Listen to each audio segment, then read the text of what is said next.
ಅದೇ ಅಂದರೆ ಇಷ್ಟು ಕುಡಿತದ ಚಟ ಎಷ್ಟರ ಮಟ್ಟಿಗೆ ಅವ್ರೂ ಹಾಳು ಮಾಡುತ್ತೆ ಅನ್ನೋವಂಥದ್ದು. ಅದೇ ನಾನು ಹೇಳ್ತಾ ಇರೋದು, ಈ ಚಟ ಚಟ್ಟಕ್ಕೆ ಕಚ್ಚುವಂಥ ಕೆಲಸ ಮಾಡುತ್ತೆ ಅಷ್ಟೇ. ಸರ್ ಇಲ್ಲಿ ನೀವು ಮೊದಲು ಸಿನಿಮಾ ಮಾಡಿದ್ದು ಕಿಚ್ಚ ಸುದೀಪ್ ಅವರ ಜೊತೆ, ನಂತರದ ಸಿನಿಮಾ ದರ್ಶನ್ ಅವ್ರ ಜೊತೆ. ಇಲ್ಲಿ ಇಬ್ಬರ ಕ್ಯಾರೆಕ್ಟರ್ನ ತೂಕ ಮಾಡಿ ಅಥವಾ ವ್ಯಕ್ತಿತ್ವವನ್ನು ತೂಕ ಮಾಡಿ ಅನ್ನೋದಲ್ಲ ನನ್ನ ಪ್ರಶ್ನೆ. ಇಬ್ಬರ ಜೊತೆ ಕೂಡ ಕೆಲಸ ಮಾಡಿದಿರಾ, ಇಬ್ಬರ ಜೊತೆಗಿನ ಒಡನಾಟದಲ್ಲಿ ಏನು ಕಲ್ತ್ರಿ, ಹೇಗಿತ್ತು ಇಬ್ಬರ ಜೊತೆಗಿನ ವರ್ಕ್ ಎಕ್ಸ್ಪೀರಿಯನ್ಸ್? ಇವತ್ತು ಒಬ್ಬ ಪ್ರೊಡ್ಯೂಸರ್ ಆಗಿದ್ದೀನಿ ಅಂದರೆ ಅವ್ರು ಅವಕಾಶ ಕೊಟ್ಟಿದ್ದಕ್ಕೆ ಪ್ರೊಡ್ಯೂಸರ್ ಆಗಿದ್ದೀನಿ.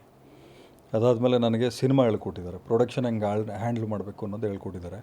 ನಾನು ಅವ್ರಿಗೆ ಹೇಳ್ದೆ ಹಿಂಗೆ ಮಾಡಬೇಕು ಅಂದರೆ, ಮಾಡು ಮಗನೆ, ಎಲ್ಲರ ಹತ್ರ ನೀನು ಸಿನಿಮಾ ಮಾಡೋ, ನೀನು ಒಂದು ಕಡೆ ಉಳ್ಕೊಬೇಡ ಅಂತ. ಎಲ್ಲ ನಾವು ಅದನ್ನು ಸೀರಿಯಸ್ ಆಗಿ ತೊಗೊಳ್ಳಿಲ್ಲ, ನಾವು ಒಂದು ಕಡೆ ಉಳ್ಕೊಂಬಿಟ್ವಿ ಅಷ್ಟೇ, ಅಲ್ಲಿ ಸಮಸ್ಯೆ ಆಗಿತ್ತು. ಆಮೇಲೆ ಹೋಗ್ತಾ ಹೋಗ್ತಾ ಹೋಗ್ತಾ ನಾನು ಅವ್ರ ಹತ್ರನೂ ಭಾಳಷ್ಟು ಕಲ್ತಿದ್ದೀನಿ. ಅವ್ರ ಹತ್ರ ನಾವು ಯಾವತ್ತಿಗೂ ಅಷ್ಟೇ ಎಲ್ಲೋ ಒಂದು ಕಡೆ ಯಾವುದೋ ಕಾಡಲ್ಲಿ ಚಾಪೆ ಮೇಲೆ ಮಲಗುವಂಥದ್ದು. ನಮ್ಮ ತಾಯಿ ತಂದೆ ನಮ್ಮನ್ನು ಭಾಳ ಚೆನ್ನಾಗಿ ಸಾಕಿದ್ದಾರೆ. ಅವಾಗ ಅನ್ಸ್ಬಿಡೋದು, ಇವ ಏನು ಸವಾಸ ಮಾಡ್ಬಿಟ್ಟು ಯಾವ್ದಪ್ಪ ನಮಗಿದು, ಕುಡಿಯೋರ್ಗೆ ಓಕೆ, ಕುಡಿದೇ ಇದ್ದವ್ರಿಗೆ ಏನೇ ಆಯ್ತು ಕರ್ಮ ಅಂತ. ಎಷ್ಟೊತ್ತು ತಿಂತೀರಾ? ಒಂದು ಅರ್ಧ ಗಂಟೆ ತಿನ್ಬಿಡ್ಬೋದು. ಅದಾದಮೇಲೆ ಎಷ್ಟು ಅಂತ ತಿಂತೀರಾ ನೀವು? ಕುಡಿಯೋರು ಹೆಂಗಿದ್ರು ನಿಮಗೆ ರಾತ್ರಿ ಕೂತ್ಕೊಂಡ್ರೆ ಪ್ರಪಂಚ ಪ್ರಳಯ ಆದರೂ ಕುಡಿತಾನೆ ಇರ್ತಾರೆ ಅವರು. ಸೊ ಅದು ಕಷ್ಟ ನಮಗೆ. ಆಮೇಲೆ ಆತ ನಮ್ಮನ್ನು ಎಷ್ಟೋ ವಿಚಾರದಲ್ಲಿ ಮಗನ ಥರ ನೋಡ್ಕೊಂಡಿದ್ದಾನೆ. ಅಂದರೆ ಭಾಳ ಕೇರ್ ಮಾಡಿಕೊಂಡು ಇನ್ನೊಂದು ಮತ್ತೊಂದು ಆ ಗುಣಗಳೆಲ್ಲ ಇದ್ದಾವೆ. ಬಟ್ ಏನು ಮಾಡ್ತೀರಾ, ಮನುಷ್ಯ ಅಂದಮೇಲೆ ಹಿಂಗೆ ಎರಡೂ ಇರ್ತದೆ. ಕೆಲವೊಬ್ಬರು ಒಂದು ಸ್ವಲ್ಪ ಗುಡ್ ಸೈಡ್ನ ಜಾಸ್ತಿ ಬಳಸ್ಕೋತಾರೆ, ಇನ್ನು ಕೆಲವೊಬ್ಬರು ಬ್ಯಾಡ್ ಸೈಡ್ನ ಬಳಸ್ಕೋತಾರೆ. ಅಶ್ವಿನಿ ದೇವತೆಗಳು ಯಾವತ್ತೂ ಎಲ್ಲರೂ ಹೇಳ್ತಾ ಇರ್ತಾರೆ, ಕೆಟ್ಟದ್ದು ಮಾತಾಡೋಕ್ಕೆ ಹೋಗಬೇಡ ಅಂಥೇಳಿ. ಯಾಕಂದರೆ ಅಶ್ವಿನಿ ದೇವತೆ ಅಸ್ತು ಅಂತ ಇರ್ತಾಳಂತೆ.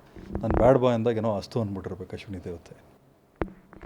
ಸರ್, ಇವಾಗ ಕೊನೆಯದಾಗಿ ರೇಣುಕಾ ಸ್ವಾಮಿ ಅವರ ಫ್ಯಾಮಿಲಿ ವಿಚಾರ ಬಂದಾಗ ಅವರ ಪತ್ನಿ ಕೂಡ ಗರ್ಭಿಣಿ ಆಗಿರೋ ಅಂಥದ್ದು. ಸೊ ಅವರ ತಂದೆ ತಾಯಿ ಗೋಳಾಟ ಇದೆಯಲ್ಲ, ಅದನ್ನು ನೋಡೋಕ್ಕಾಗಲ್ಲ, ಕೇಳೋಕ್ಕಾಗಲ್ಲ ಅಂಥದ್ದೊಂದು ಪರಿಸ್ಥಿತಿ. ಎಲ್ಲೋ ಗುಬ್ಬಿ ಮೇಲೆ ಬ್ರಹ್ಮಾಸ್ತ್ರ ಅನ್ನೋ ರೀತಿ ಆಗೋಗಿದೆ ಇದು. ಸೊ ಅವರ ಕುಟುಂಬದ ಪರವಾಗಿ ಮಾತಾಡೋದಾದರೆ ಎಲ್ಲರೂ ಅವ್ರಿಗೆ ನ್ಯಾಯ ಸಿಗಬೇಕು ಅನ್ನೋದಷ್ಟೇ ಮಾತಾಡ್ತಿರೋ ಅಂಥದ್ದು. ಆ ಬಗ್ಗೆ ನಿಮ್ಮ ಅಭಿಪ್ರಾಯ?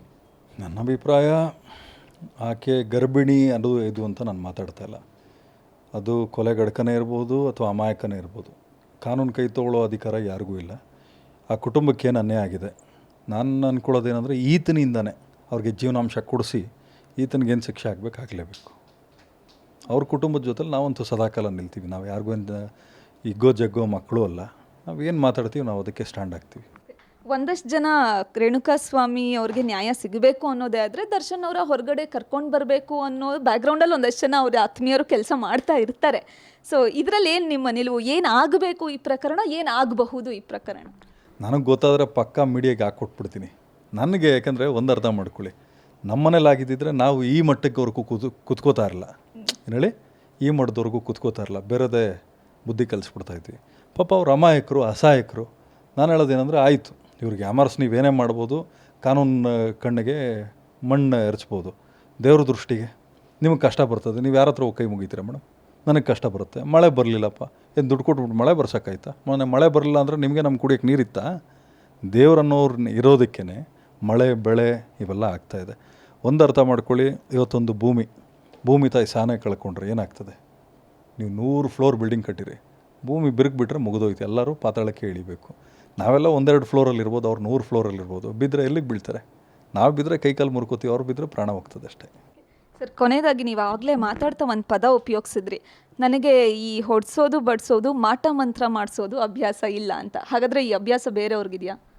ಇದೆ. ಯಾರಿಗಿದೆ? ಇನ್ನು ಇವರು ಯಾರು ರಾಜಕಾರಣಿಗಳು ಯಾರು ಸಹಾಯ ಮಾಡ್ತಾಯಿದ್ದಾರೆ ಅವ್ರಿಗಿದೆ. ಆಮೇಲೆ ಯಾರ್ಯಾರು ಕ್ಯಾನ್ವಾಸ್ಗಳಿಗೆ ಕರ್ಕೊಂಡು ಹೋದ್ರಲ್ಲ ಅವರೆಲ್ಲರಿಗೂ ಇದೆ. ಆಮೇಲೆ ಈತನೂ ಇನ್ನೂ ಕಡಿಮೆ ಇಲ್ಲ ಆ ವಿಚಾರದಲ್ಲಿ. ಗ್ಯಾರಂಟಿ ನ್ಯೂಸ್, ಸುದ್ದಿ ಖಚಿತ, ನ್ಯಾಯ ನಿಶ್ಚಿತ.